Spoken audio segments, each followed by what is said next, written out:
Welcome to Guy Aitchison's Reinventing the Tattoo Community. Have a great Monday morning with us here at the Reinventing Drawing Group that happens every Monday morning, 9 o'clock Eastern, with Jake Meeks. And the link is now out on the community. Let me just double check. I'm doing double time here with doing tech. And look at that, that's going out perfect. I'm doing tech and hosting. So thank you very much. If you want to let me know that it's working in the chat rooms, you might be on the Facebook, you might be on YouTube, you might be listening to the replay on the podcast. One way or another, you are checking out the Reinventing the Tattoo community.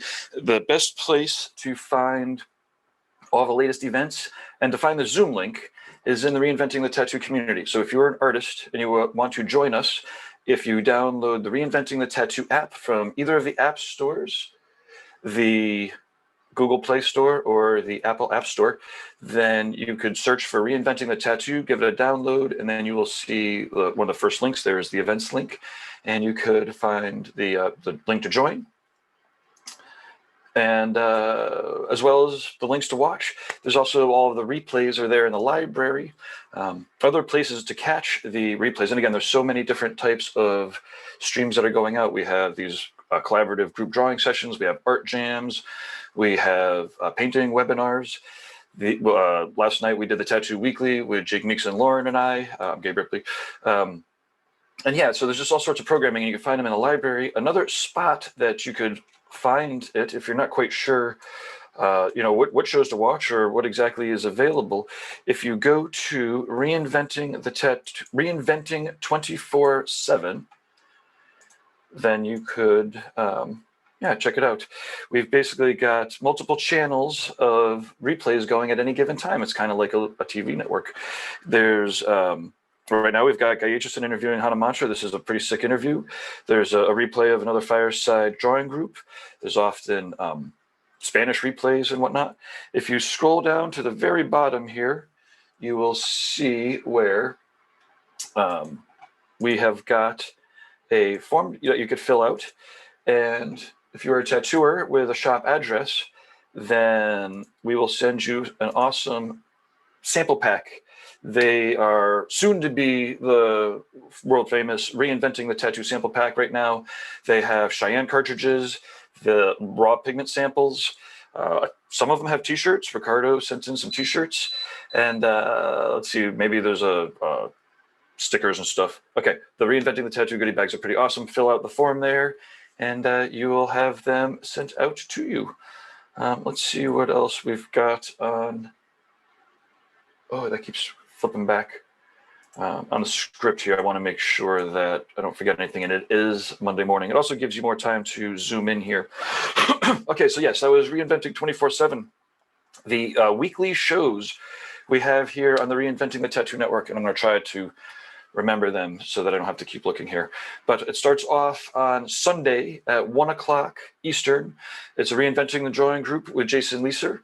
And that happens, 1 o'clock. Everyone's welcome to beam in, do your homework.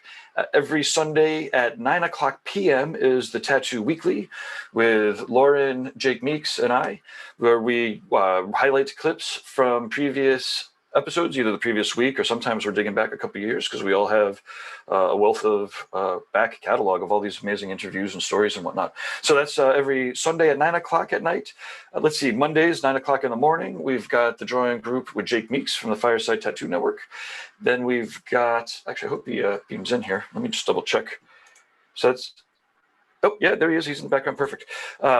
Every 9 o'clock at night, Guy Aitchison does a Reinventing subscribers exercise. And while we are exceptionally thankful for all of our sponsors for helping all of this content stay free, it's really the Reinventing subscribers. It's like $300 a year. Not only is it the book, but it's these Monday exercises where you can get critique from Guy, and he's very deliberate about working on different skill sets. It's amazing. It's like the art dojo, tattoo art dojo. If you're not doing your exercises, and other people are. It's awesome to see everybody's progress. Okay, that's Monday at 9 o'clock. Tuesdays at 10 o'clock, we have a drawing group with Ricardo. Wednesdays at 12 noon, I'm doing a Tattoo Now show where we talk a little bit more on the businessy, I'm a non-tattooer, so it's a little bit more of a culture-y show, which is pretty fun to do. Thursdays at 12 noon is the Tattoo Collecting Podcast with Jordan Rookus and Fawn Baker. 7 o'clock on Thursdays, we have another subscribers exercise for the subscribers. It's led by Kire. This one's foundations. So artists of all skill levels are encouraged on Monday too. But the Thursdays are specifically for foundations. Apprentices and younger tattooers are encouraged to do that. Those are all weekly shows. If you're watching the replay or listening to the podcast, you could always go to Reinventing the Tattoo and find those shows coming up and join us live. Let's see, upcoming professional development. Let's see, I guess we're going to mush this down with the events below eventually. If you go to courses.reinventingthetattoo.com, you will find the canon that I was talking about earlier, as well as the Reinventing the Tattoo business class that's got 7 seminars right now on replay, and then twice a month we're doing weekly. Not twice a month, we're doing weekly. Twice a month, we are doing group chats and seminars. There is Andre Malcolm's got a 3-hour koi sleeve. BJ Betts has lettering. BJ Betts is a lettering master. Bob Tyrrell's got a 11-hour portrait seminar, and if you can't sit through the 11 hours to watch Bob do it, you're never going to be able to tattoo like him. Other upcoming professional development actually starts on Wednesday. Jake Meeks has a new course that's coming out. He's going to definitely let us know about it, and I hope he plays his video. Let's see, other real-world events, October 3rd to the 6th. Paradise BYOB, the website is just about finished. The video is just about done. We've got an awesome lineup, an awesome band. We have reasonable prices. All the seminars will be a la carte. I'll be probably in the background actually working on the Paradise BYOB. It's definitely different. October 3rd to the 6th. It's a Sunday to Wednesday, which is crazy, but this is no time to get normal. And it is Tattooers Days Off, so fuck it, we're doing it. It's October 3rd to the 6th. Let's see, we've got November 12th to the 14th is the Brussels Tattoo Convention. Massive Reinventing contingent heading over there. Nick Baxter will be teaching a seminar. Ivana will be teaching a seminar. I'll be teaching a seminar. Those 3 will all be like 25 euros, basically. We want to get a registration just to make sure that everybody that registers actually shows up. And but it's that discounted thanks to Kim from the Brussels Convention. That's happening, November 12th to the 14th. Pandemic pending. We're going to get over there and do what we can and show, have a good time. Let's see, this is next year. Get your pencils ready for 2022. May 20th to the 22nd is Hell City, Columbus. Hellcity.com, Columbus, Ohio.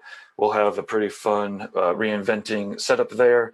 July 8th to the 10th, 2022 is a Rock River Tattoo Art Expo, tattooartexpo.com. Again, we've got a reinventing theater for that one. So it'll be a pretty awesome educational track that Guy will be leading up. Rob from the Tent Talks and I will be leading the managing the tattoo room. It's going to have, I think, 100 some odd tattooers. The walls, it's cliff breakers. The walls overlook a river. It's amazing. It's Rockford, Illinois, outside of Chicago, easy to get to. Tattoo Art Expo, July 8th to the 10th, 2022. July 29th to the 31st, 2022 is in Akron, Ohio. The Rubber City Tattoo Invitational with Tony Urbanik, who's been helping everybody build tattoo machines by hand. You got to check out, I think it's reinventingthetattoo.com/build a tattoo machine. It's an amazing seminar where he's filing away at and building a tattoo machine by hand. He'll also be coming out to BYOB, so we're pretty excited for all the machine building. And then lastly on my list here is October 20th to the 23rd, the Paradise Tattoo Gathering, the regularly awesomely unique show that's happening. It's a Thursday to a Sunday, full-on tattoo gathering in all of its glory. Our sponsors for the Reinventing the Tattoo community, worldtattooevents.com, the largest, most comprehensive website for tattoo conventions, and he is updating it like a maniac because tattoo conventions are changing every day. worldtattooevents.com, check it out. inkjetstencils.com, you can do all of your tattoo stencil prep on your iPad or your computer and then print it out using their inks and papers. The stencils are very detailed. It saves your hand, saves some time, saves some money. 21st century stencils for 21st century tattoos, inkjetstencils.com. We've got raw pigments, reinventing.co. We were talking about the samples in those goodie bags. If you go to Reinventing 24/7, scroll down, you can fill out the form and get some raw pigment samples. They are acrylic free, so they don't dry out in the cup, and they are vegan friendly. Not vegan free, they're vegan friendly. Rawpigments.co. Let's see, Delyze Pro, otherwise known as Dermalyze Pro, throughout the rest of the world, but because we are beaming out international in the States, they are Delyze Pro. Check it out. Do a search for them.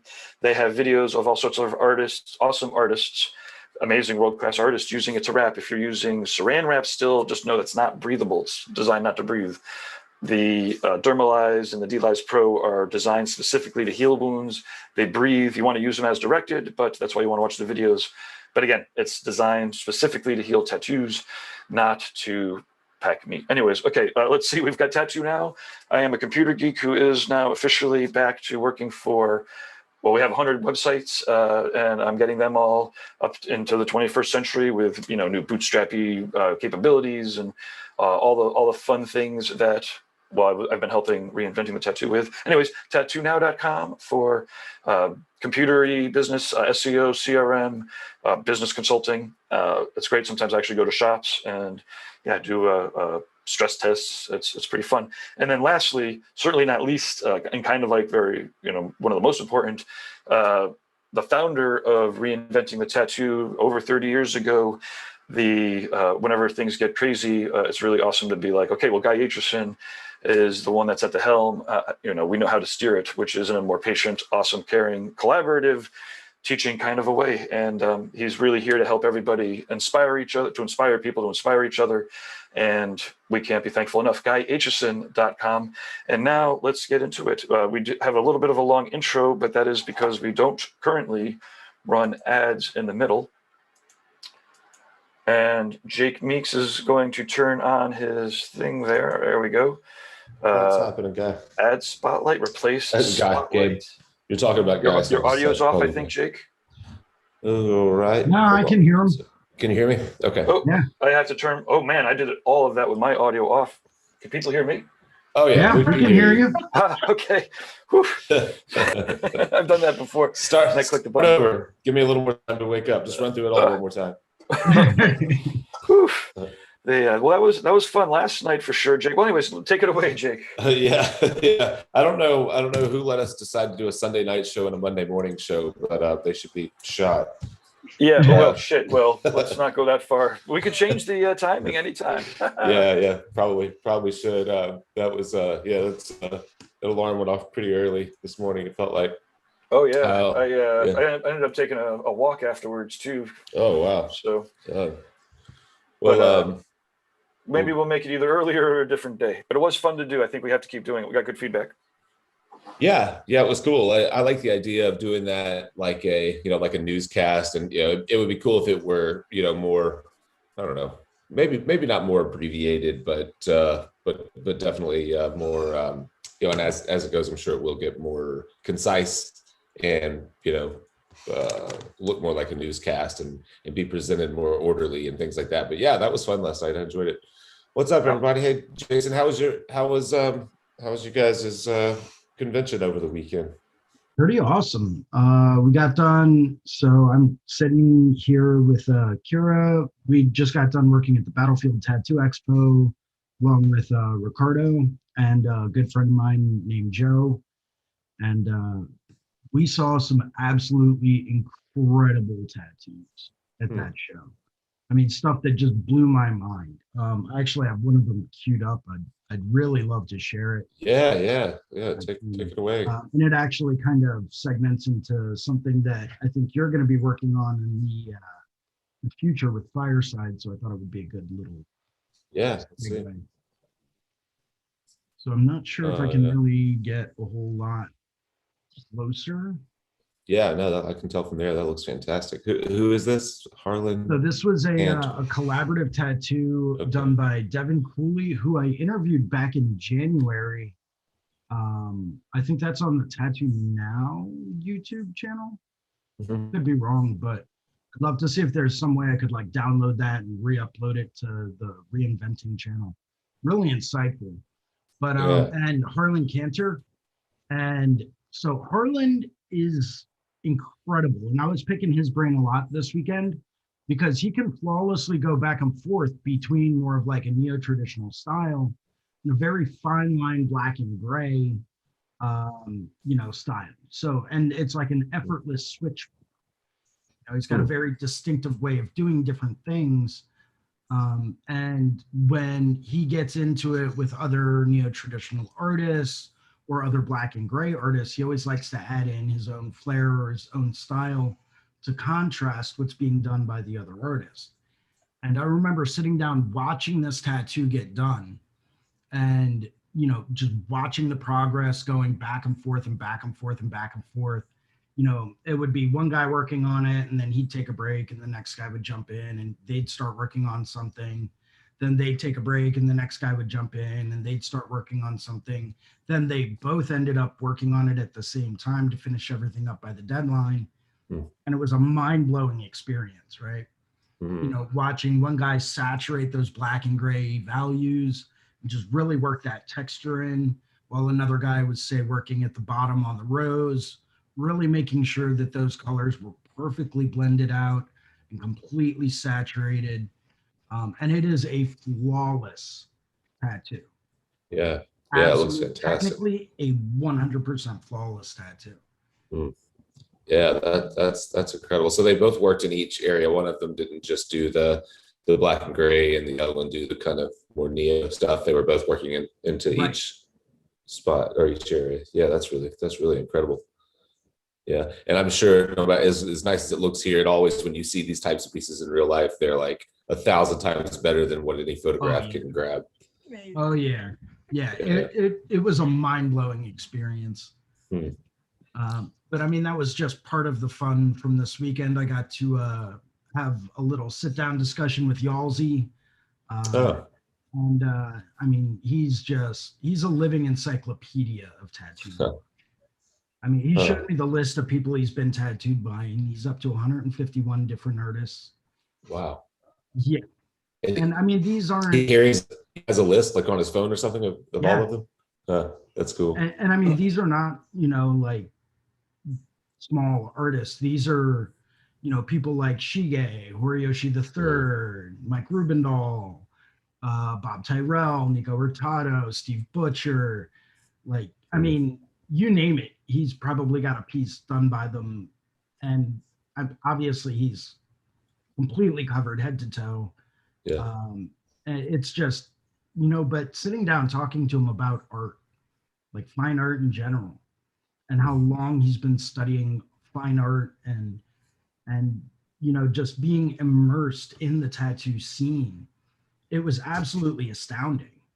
I think I learned, in just an incredible amount just from talking to him for about an hour. So I'd love to see if there's some way I could get him on here one day. Or on like the Sunday afternoon drawing groups and just sit down and interview him. Yeah. Really intelligent guy. I've never, I've met him introduced, in passing, I think at Health City one year, but I've never spent any time talking to him. I was hoping to do which is the show that he and Phibbs do together. Puerto Rico. Yeah, Puerto Rico a couple of years ago. I don't know if COVID got in the way of that or if it came up too quickly, but that was something I was looking forward to, was trying to get him on the podcast to just to learn a little bit more about him, because I don't know a lot about it. I know that he had been tattooed by a ton of people. Is it all black and gray? I mean, is his work by Steve and Nico black and gray pieces?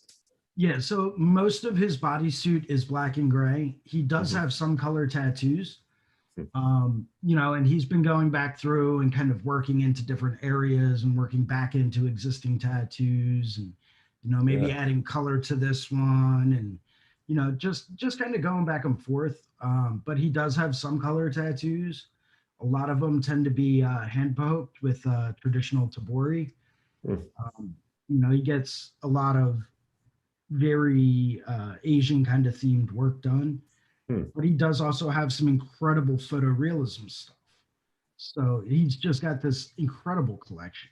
But, I was actually talking to him about the Puerto Rico Tattoo Convention, and that while I don't think it's going to be like a big one like it was in the past years, Like this year, he did say he was trying to get like a couple of smaller like local guys together, but he was keeping it very, very, very small this year. Next year, they're probably going to ramp it back up and start to go a lot bigger with more of an international, big convention again. And Yeah. I tried to remind him that, like, hey, listen, London's not happening anymore. Someone needs to pick up that torch and, carry that torch, and why not be you? I've heard great things about the show. I mean, everyone that goes there seems to love it. Oh, it's absolutely amazing. I got the Yeah. opportunity to work there 2 years in a row, and every year you're looking around and you're like, whoa, like the lineup is incredible. I mean, Russ Abbott was there one year tattooing next to Victor Chill. Mm. Yeah. Some like incredible tattooers. James Tex came down one year. Kelly Corson flew out from Europe. I mean, Fibs and Yalzi are always there walking around. I mean, some of the most incredible tattooers you can imagine, Yeah. all under one roof, and they're all just kind of hanging out, and it's a great time. Well, back to the show that you just did this weekend. How was the kind of traffic? Were there a lot of was most everyone tattooing? Were the aisles pretty full, or what was it like compared to years past? And we're looking at the pictures, so you can't just automatically say it was crazy busy and awesome. No, you can't. No, it was a little bit slower, and I kind of attribute a lot of that to a lot of COVID. People still coming out of that. A lot of people still. But it wasn't like jamming, because a lot of, like, as a convention promoter, like, and I'm talking to other convention promoters, it's like, are people like rearing to go and party again, or is it kind of everyone's still easing in? Well, the artists are. I mean, we were all gung ho, like ready to go, dive right back into the way things were. A lot of the crowd was a little bit thinner. We were kind of in a second room, so we didn't get quite as much foot traffic. And that's partly due to the venue that they held it in this year, because they couldn't get their usual venue spot. So they had it divided in between two separate rooms with like basically a covered walkway connecting the two. So we weren't in the main room. The main room did get some foot traffic. I stopped over there. Did you tattoo any new people? Yeah, I tattooed a couple of new people. Awesome. Did a couple of walk-ups, and it was great. It was fun. That's a good success then. Yeah. Presuming you kept their information, keep all your client information. Perfect. Absolutely.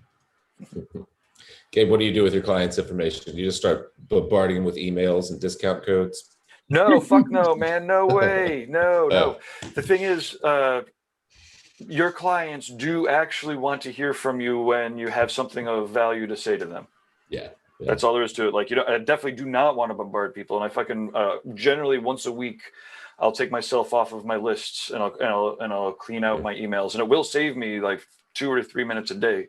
Like if I spend 5 minutes, or if I spend 5 minutes, I clear out all my. Point being is no, but letting people know that you're going to be in the area, letting people know that guest artists are coming around, that you've got a featured interview coming up. Like, your clients do want to hear from you only when you have something of value to say. And frankly, I would almost we would sometimes give credit or gift certificates for like good ideas, but like I'd rather not I would never really give like 50% off a tattoo. It would be more like, here's $250 towards like $1,000 or whatever tattoo towards a good idea. Anyways, the answer to that is no way, man. I don't want to be no spammer. Only people that want shit. Yep.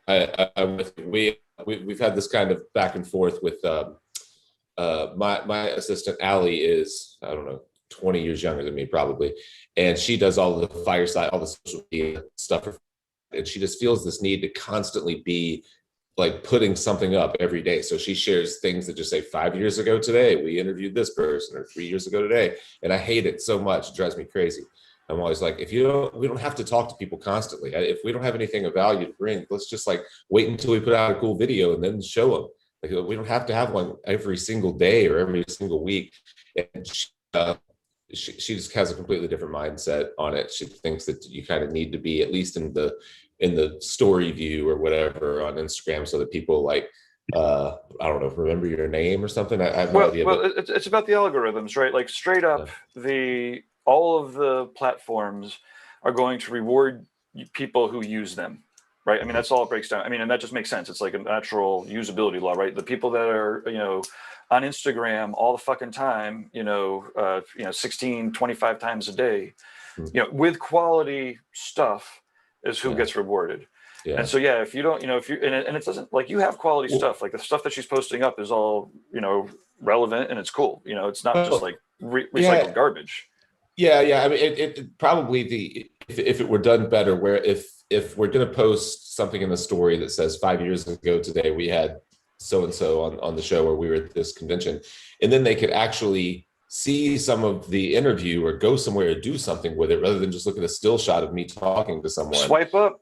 You got to swipe I up to lead I don't to think the we YouTube. have enough. I don't think we have enough followers for that. You have to reach a certain level of followers. I would always work on website search engine. Well, I guess for podcast. Well, even for podcasts, who the fuck's going on Instagram and searching for tattoo podcast? I mean, I guess some people are, but way more are going to YouTube or going to the Google first. So, anyways, that's my rant definitely. on that. Yeah, I'm with you. Hey, what's up, Faith? How are you? You're still muted. I'm good. What's I like it when I see your story pop up. Oh, really? Oh, good. Well, thanks. I'm glad. I don't know what to think about it. Well, I do know what I think about it, but when I see it, I'm just like, well, what do you? Can I click on it? I don't remember that interview. Can I see what we talked about or something? But I don't know. That's just me. I think it's good to have something up there. Like, I think that's the right idea. Like, if you can put something with content up, that's good. But you know what I was thinking about? A way to back in the story thing. Yeah. And to Allie's point, she said that, if people aren't interested in it, it won't show up in their timeline. She's like, it's only going to show to people who have clicked on it or looked at it before. So you'll kind of naturally weed out people who don't care. And it's like, well, maybe that's true. But what we started doing with this show that we tested a couple of times that we did last night, the Tattoo Weekly, I started pulling a little clip from an older episode that I felt like didn't get as much attention as I thought maybe it should have, or it's just been long enough that you might want to go back and watch it. I've been pulling little clips from that. So that's something that we could probably reuse in Instagram, and then even update our link tree with that episode, just for the week or something like that. Just go back and link to it again. So that might be a way to, I can also get her access to the Tattoo Now one, because the Tattoo Now one to share. Sorry, I was playing it in the background at the same time. I was like going through that echo. The Tattoo Now Instagram, if you swipe up, you can go to link to the YouTube. Somebody was on the YouTubes yesterday on the chat room being like, you gotta get on the Instagrams lives and send people over. And it is true, we really do need to probably tighten that stuff up a little bit. But if anybody wants to, feel free to shoot management at reinventingthetattoo.com. Right. But I guess back to the point, like the people that are addicted to it are the people that are going to really see the reward on it, and I would almost bet $1 million. I mean, I don't have $1 million, so it's easy to bet that, but like Nico is on his Instagram. Like if he's got somebody doing it for him, they're fucking brilliant, because it seems like it's him. And he's got 5 or 6 cool stories up there each day. It keeps him at the front, but it's not shit. People are excited to connect with him. Ultimately, if you're doing something that's exciting, or you should be doing something that's exciting or worthwhile. And if not, that's your issue. Figure it out. Figure out how to do something cool. Yeah. Well, this is supposed to be a morning drawing show. Does anyone have anything to draw today? Or no? I'm still decompressing from the weekend. Let me share real quickly. I haven't started yet, but let me share this disaster. We need a handful of people have been doing ropes lately, so this probably won't surprise anyone, but I'll pop it up here. As you fire that up, let me just read off real quick where people are tuning in from. We've got hello from New York in America, saying hi again from Colombia. Hello from Amsterdam. Hi from South Africa. Today is crazy. Hello from Uganda. Hiya from London. And then Jason was actually there saying, hey, thank you everybody for tuning in. So just wanted to thank everybody for watching. Thanks everybody. It's awesome. There's people come from everywhere. I think that a lot of that has to do with just the hour that we're doing this. It's later in the afternoon in some places. So here's my here's the mistake that someone made multiple times. I'll take my little sketch off of multiple mistakes before it ended up with me, and hopefully I don't make it worse. So can you guys see what used to be the original tattoo here? And then someone started to cover up, although I'm still not completely sure what they thought they were going to pull off.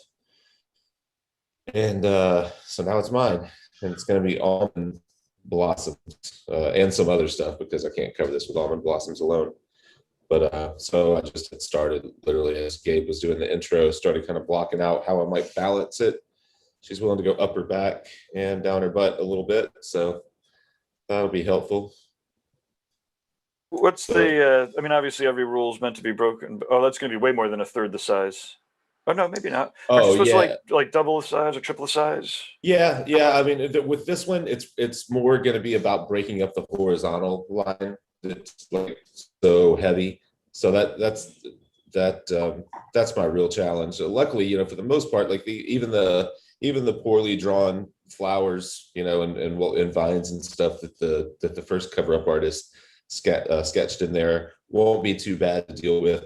Breaking up that big black horizontal, like going straight across her low back, is going to be the real challenge. So I guess it was originally a tribal thing, and this person was just going to take the exact shape and make it a vine, which why wouldn't anyone do that? I don't know. I mean, it's like you take the worst thing about the tattoo and emphasize it in my mind whenever you just like outline around the horrible, you know, flat black, like, well, we'll just turn that into a black vine. So I don't know. I'm gonna try to balance it by doing something larger up high, maybe something that sits down here as well.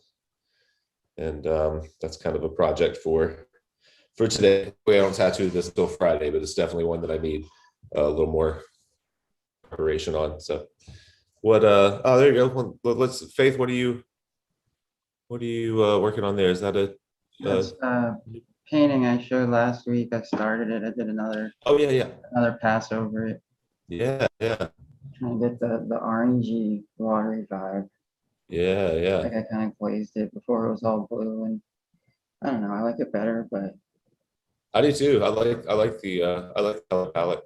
I like to play with the you know, like reds, oranges that shift to purple, like it's staying within you know, kind of on one side of the color palette and just slightly tinting. I'm working on a piece right now, a sleeve that goes from these kind of like pinks to more salmons to more straight oranges, you know, that like kind of plays back and forth on that, you know, kind of like wobbling around that side of the color wheel, and it's all kind of atmosphere moving forward.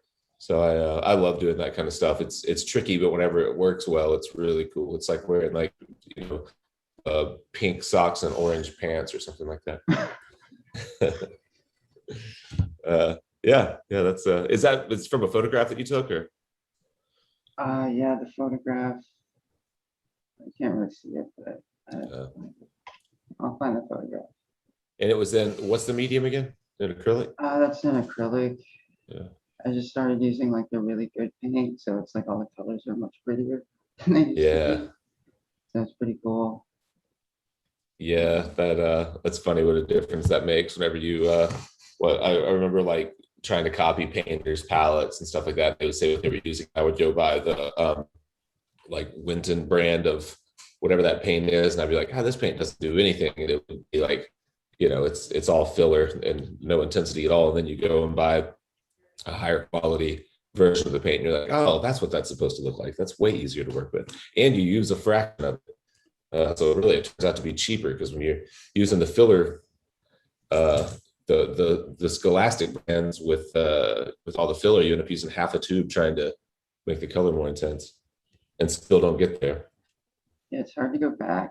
Like once you've gone to the top. Yeah. The acrylic paint, it's hard to go back to the student and stuff to practice. Yeah.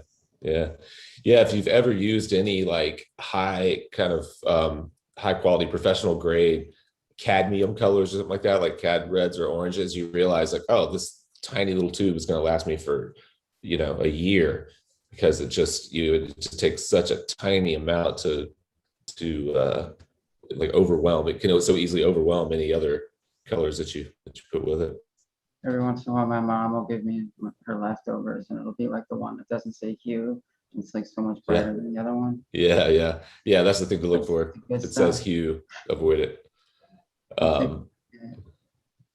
I just picked up one. I wonder what it is. Let me look and see if I have it right here. I picked up a color basically, and they only had the hue version of it, so I bought it just because.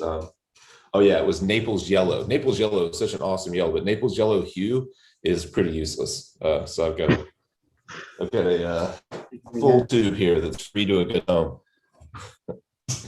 Oh, hey, what's up, Melissa? I didn't see you sneak in. What are you working on today? Working on that cover up again. Oh, let's see. Which one was it? The back piece. Right, from last week. Yeah, that's a good layout. That one's gonna work. Have you started it yet? No, it's in September. I've got tons of time to play with it. Yeah, sweet. So you're just doing kind of a gray study, Kind of a trying to value push study. contrast. Yeah. Well, cool. Yeah, that's a dark, heavy tattoo, man. And that was the one. Oh boy. Yeah, that's just a refresher. That's what we're covering. Yeah. And you said that was her first tattoo, if I remember right. Yeah. Yeah. Wow. That's not, and you said it's not very scarred. It's not super scarred. It looks like it should be. There's only a couple of areas that are like kind of raised. And for the most part, it's just black. Yeah. Cool. Do you have, just in case people weren't here for the week that you showed it the first time, do you have the kind of overlay version of it so you can show how you're planning to pull that off?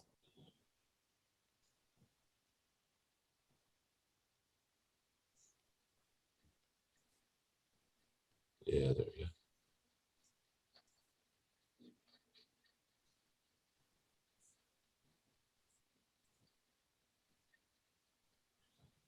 Yeah, that's I like the layout. I like the design. And yeah, you definitely have looking at just the straight photo of it without it desaturated, it definitely has some deep areas back there. Are you just going to use those as background? They're going to be kind of background limb shapes or whatever, like the text that doesn't fall within the tree limbs? Kind of. I haven't quite figured out what I want to do texture wise outside of like the objects. But I know that I've got to texture out and figure out something through there to get it to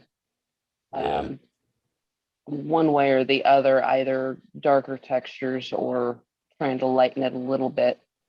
Yeah. So your focal point, I guess, is probably flowers are going to be light and bright. Frame. Yeah, it'd be nice to be able to, and you probably could sneak a few of those into the hollow spaces, on the inside there, just in between, wherever you have space to squeeze kind of in between the existing text, so that some of that brightness kind of made its way into the center of the piece too. Yeah, I'm still kind of playing with the inner too. So like the inner it's basically, this is just the basic layout, and once I get to that point, it's like, okay. Yeah, I can't wait to see this one come to life. September. Me both. Yeah. Well, at least they're willing to give up, plenty of space, because it looks like it's basically turning into a full back, isn't it? Pretty close. Just about. Like this bottom part was something I kind of just added in.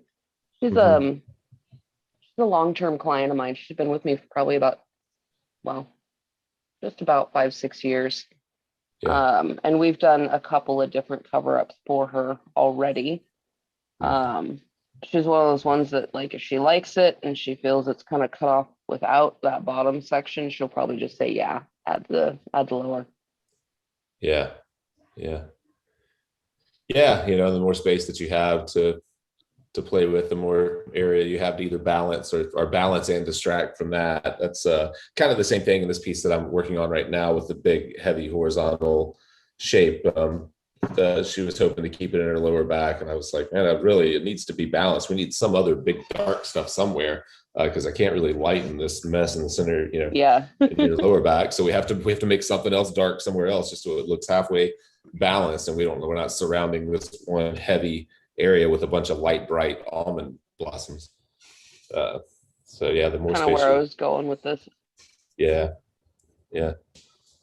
Sweet. Jason, did you just have something pulled up that I didn't see it. You were in my thumbnail Yeah, view. so I noticed at the show this past weekend that there were actually a lot of people interested in snakes.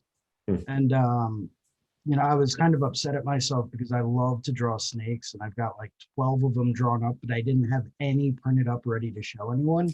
Oh. And so I started working on this one while I was sitting around on early Friday, and just getting something else together. I ended up selling a lot of prints. A lot of the koi fish prints that I did ended up selling pretty well. So now I'm just working on getting a few other designs together. Hopefully for Philly, snakes are going to be just as possible. And I'm going to try to roll in with 7 or 8 different snake designs, maybe some more peony flowers. Yeah. Stuff like that. So I just kind of threw this one together, just trying to have, more of a graphic, smaller, quick one-shot tattoo put together, which I find is usually pretty helpful when you're working at shows instead of working on, really massive, large-scale stuff, which I have no problems working on. But I mean, you're looking at compromising an entire day's worth of time, as opposed to, a smaller one-shot tattoo that you can kind of do start to finish and not have to worry about anything else. Yeah. So I just did a podcast with Rich Wren last week, and he does a lot of those kind of, well, for me, they wouldn't be one shot. For me, there'd be 2-day projects, but for him, he can crank out 2 of them in a day at a convention. It's like crazy fast. But they're super unique. They're like almost all kind of in, portrait kind of set up so that they fit, on forearms or upper arms or calves or whatever. And he has really specific ideas on where they'll probably go. Of course, he also draws so quickly that someone will love the concept but need it in a space and that doesn't fit, and he can just turn around and redraw the thing right there on the spot to fit a different shape. He just draws quickly. But the guy literally is never not tattooing. Like, he never sits at a show. He has so many of that style, exactly what you're laying out right there. He has so many of those types of one shot, really interesting 2 or 3 different elements that are even if they're just line drawings, like the lines are all different line weights, and he does a lot of linear texture in his drawings, and so you get a real feel for what they're going to be, even though they're not completely finished. And that guy, as long as every time I've ever seen him, the only time you get to talk to him is before the show and after the show, because he works basically all day long, and can do if that thing is 8 or 10 inches long, the piece that you're laying out, he can do 2 of those in a day. It's crazy. Yeah, he is insanely fast. Yeah. Well, and this is something else I was talking to another artist about this weekend. It's not necessarily that a lot of these artists are very fast. It's that they're efficient. Yeah. Right. So they've cut out all of the extra stuff, and they know exactly what to do to get that tattoo to look exactly the way that they want before they ever touch the skin. Right. Yeah. They've maximized their efficiency to the point that they get it in, they get it done. It's exactly the way they want it to look, and they move on to the next spot. And that allows them to work at a faster pace, but it all boils down to efficiency, where you have certain people that are sitting down and maybe they're doing like a light layer of this to kind of blend this in, and then they're like, okay, well, now I need to darken this area because I've just decided that I want my light to come from a different direction, so they're kind of doing some problem solving on the spot. Whereas a lot of guys like Rich, people like James Tex, people like Damian Robertson. You see this a lot with a lot of very Canadian-based tattooers. And every time I've talked to Rich, which has been quite frequently in the past, he takes the same kind of mentality where he tries to get all of his problem solving done. And he already has this idea of exactly how he wants it to look so that he's not second guessing. He's not having to build on top of things. He lays it in, he gets it done, and he moves on to the next spot. Next thing you know, 3 hours have gone by and the tattoo's finished. Right. Yeah. So it's about becoming more efficient with your process. Mm-hmm. And that equates to speed in a lot of people's mindsets. Yeah. Andy Chambers told me, I forget what event he was able to do kind of early on where he got to tattoo alongside some of his favorite illustrated style tattooers. And he mentioned that he was like dead set on figuring out what made them, better than him. Because he could draw so well, but he was like, his tattoos just weren't to a point where he felt like they were on the level of, say, Teresa or Gogwe or whoever else it was, Tex. And he came away from that weekend working with them, realizing that it was all about them having a defined process, a defined set of tools that they knew they were going to use. He was like, everyone except for me used a 3-liner. He's like, I'd never used 3-liners in my life. He's like, but they were all coming back in and like laying these textural things in at the end with really, really small liners. And he was like, I don't know if that was just a coincidence, but it was something that I saw people do like in the same kind of order, and I wasn't doing it. And he's like, in fact, I was like kind of bouncing around a lot, which I tend to do a little bit too. I've tried to get better. I'm very slow, so I'm trying to get better about, being more deliberate, identifying my process more clearly in my mind on the front end. Like when I'm drawing it, just saying like, okay, first I'm going to do this, and then I'm going to do that on this piece, and then this, and trying to stick with it, and then trying to evaluate it at the end and say like, did that make the most sense? Would it have been faster, or did I need to go back and sculpt that at that point, or could I have just waited and done that in the final session? Sometimes you just find you're just doing it for the sake of it. It's like, I always talk about how I don't care about line work until the end, but some days I just feel like bumping up and building up, scumbling up a bunch of lines towards the end of the piece, just so that it like pops for that day or whatever. So I can get a cool photo or whatever it is. And it's like, well, is that even necessary? Did it help them? Did it help me? It wasn't part of the process that I had defined for myself. So I agree with you. You get so much faster whenever you identify your process and then follow it and then question it. Like, right. But not question it while you're tattooing. Question it after you're tattooing. Yeah. And it's something that I'm trying to get better at, is just sitting down instead of sketching with no idea and no concept, and just kind of going through and saying, okay, well, let's see how things come out. Like, here's the rough idea and concept. Like, I want to go into these designs with a set idea, right?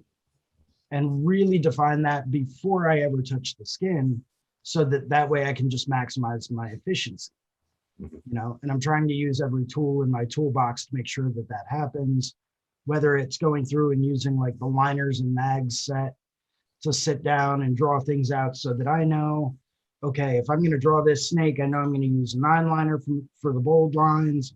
I'll use a 3-liner for like the thinner lines. And, if I need to tighten up an area, I can use an 11-round shape. Yeah. Cool. Now I've already figured that out in advance. Now all I have to do is apply the tattoo, and theoretically, it should be exactly the same, and it should work that easily. Yeah. Russ told me years ago when he was really going hard with all that 3D geometry stuff and the super symmetrical filigree and everything. He was talking about, I know we were talking about him. I was at his shop and he was drawing on the Cintiq, probably the one that I have. Back then it was like brand new and super fancy, and he was using Clip Studio and I'd never used it. He was using all these different symmetry rulers and like really specific tools.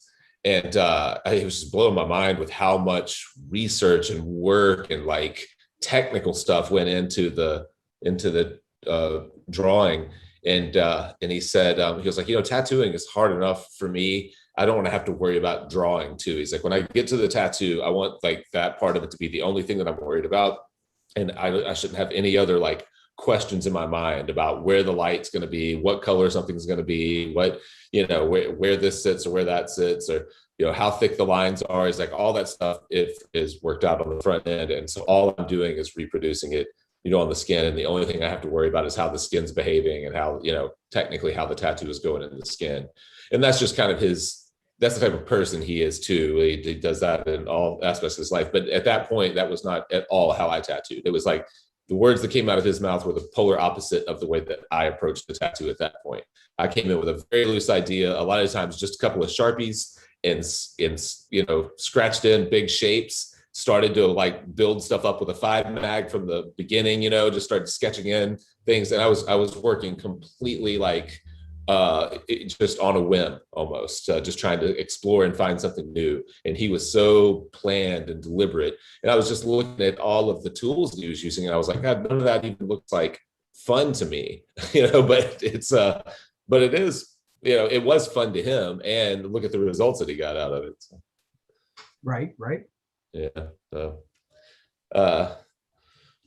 Faith, did you pull something? Are you working on another piece now, or are we? That's just. I think I've seen. Yeah, you showed us this. Second pass of that. Yeah.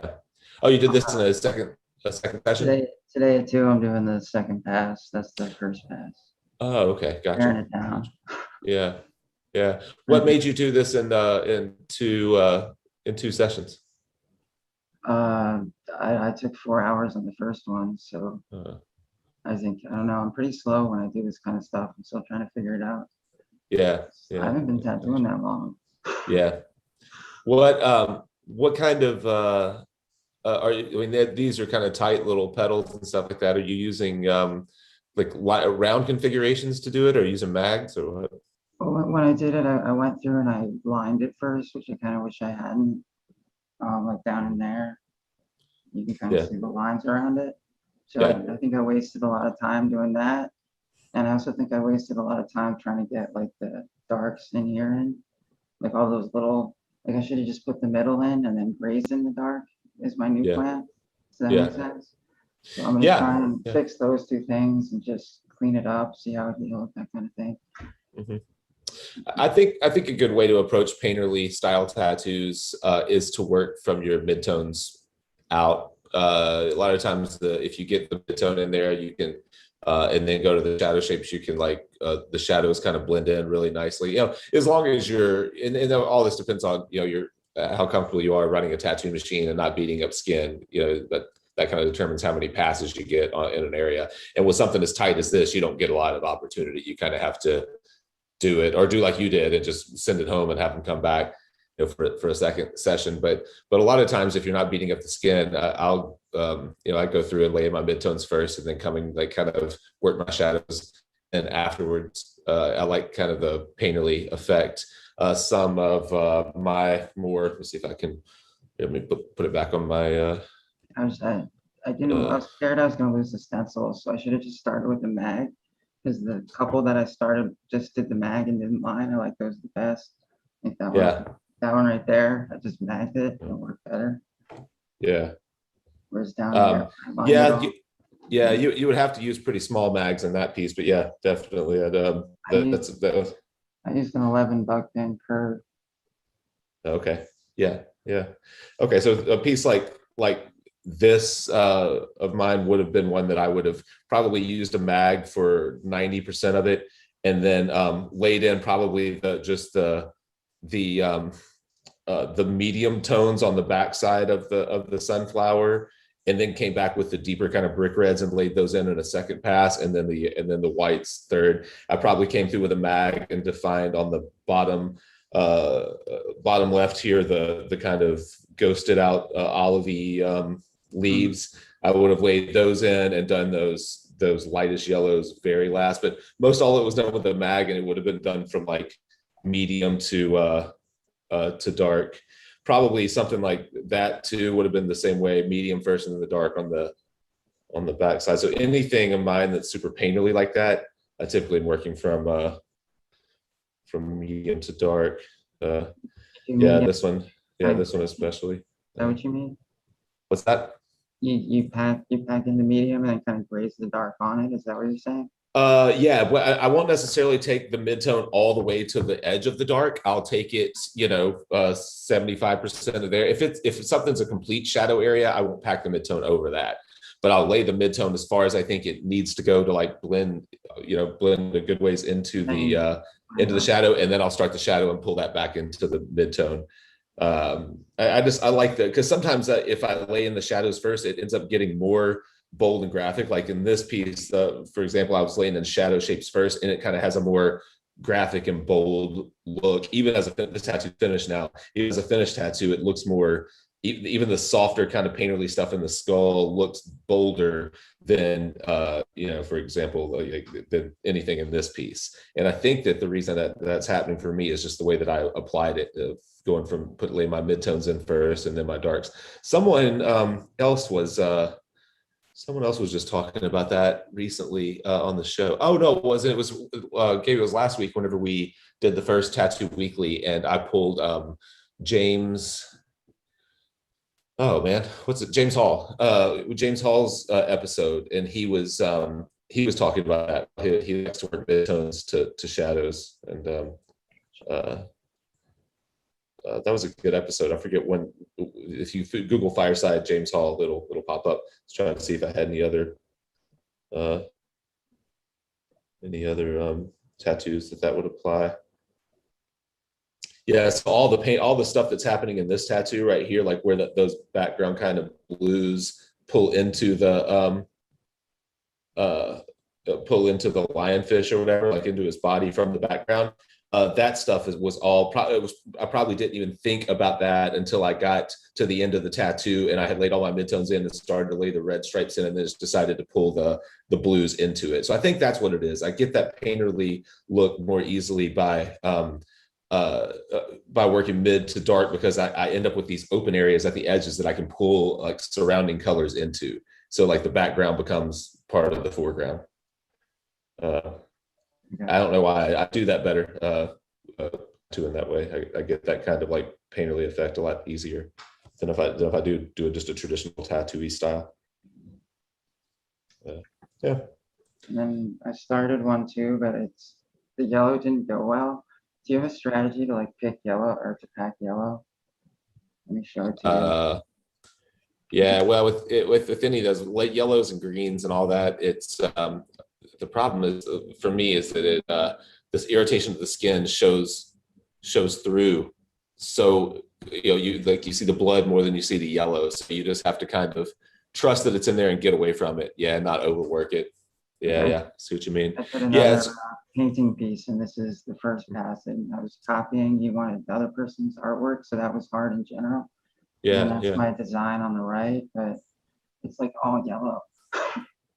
Yeah. Like it looks. Is it just the red of the blood? Yeah, and just the irritation of the skin, so it always looks a little spotty and patchy. Lime greens and stuff like that are the worst, in my opinion. Like light, bright greens never look like they're in the skin whenever they're fresh like that. So I just, I run the machine as slow as I can get away with and get it in there, pack it in, and then I just get away from it. I'll let Bactine kind of sit on it until the end of the tattoo, and then come back and look. And like what you are doing on the other one, just seeing it when you're just starting, I think it's seeing it healed is what teaches you that better than anything else. You don't have to see it come back and say, okay, that area, and you have a good photo of it right here. So seeing it healed, if you realize that the parts that look the spottiest aren't solid, then you're like, okay, that's what it starts to look like whenever it's going south. I should stop before that, Right. So, yeah.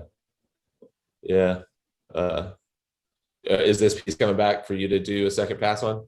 Yeah, I'm gonna do a final, and I'm just gonna kind of blend it all. We basically just I put in all that yellow. Yeah. And most of the blue. I guess a lot of the pink. I just kind of did the outline. She tapped out. It was her second tattoo. She tapped out in like 45 minutes. Oh, really? Yeah. I basically just had the red outline and the darks, and then I just did a pass and did the yellow and everything. Yeah. And I'm gonna try and go in, I guess, and like flesh out the eye a little more. Yeah.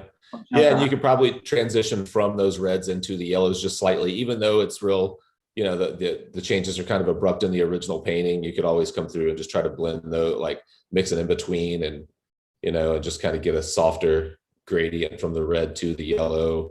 Or like the background makes a big difference in that tattoo as well. If you wanted to introduce some little bit of that background, that deep blue green, yeah, that might be helpful. That way you don't have, you know, red and yellow sitting against skin, because neither of those have a great track record for living in the skin for a long time and holding up. So laying that deep green behind them just so there's something for them to pop off of would probably be a good idea.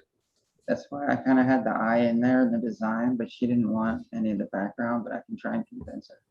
Yeah, I might just tell her for longevity, it's going to hold up a lot better, because that will start to, you know, red outlines always look a little fuzzy as years go on, and then yellow on its own is a pretty fugitive kind of color. It'll if there's nothing against it to show it, it'll just tend to look like an off color, you know, an off tone of their skin as it ages. So you might tell her that it would help it last longer.